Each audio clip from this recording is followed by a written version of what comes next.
po ng PMFC Tayog Campus. Nandito po kami ngayon sa second PMFC ng Tayog. Marami po kaming natutunan dito sa PMFC, gaya na lang po ng tamang ng time management, lalong-lalo na rin po yung disiplina sa sarili. Marami rin po silang naituro na lectures, pero ang pinaka-paborito po ay yun pong pagturo nila sa amin ng first aid. Dahil po sa pagturo po nila ng first aid, hindi po natin alam na kung bukas sa makalawain may darating na sakuna. Ang naobserbahan ko rin po dito sa second PMFC po ay meron po silang unity. Meron po silang pagkakaisa kasi po ngayon po pag may lakad po yung isa, body-body po sila.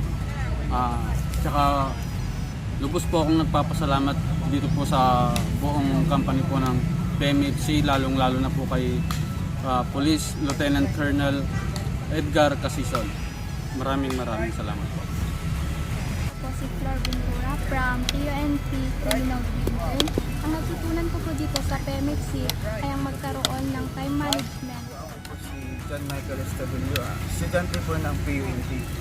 Ang natutunan ko po dito sa PMFC ay yung maalis po ang yung civilian character dahil mayroon pong disiplina, time management po ang PMFC. At marami po silang naiturong mga subjects, tulad na lang po ng mga safety rules of gun. At yung self-defense naman ay para sa amin din na OGT, para hindi natin alam ngayong panahon na yun, maraming mga taong gustong pumatay at maprotektahan din ang kanyang sarili.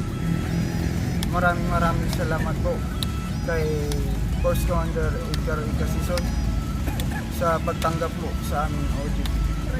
Salamat. Second PMFC, Police Lieutenant Colonel Edgar Casison. Maraming salamat, sir!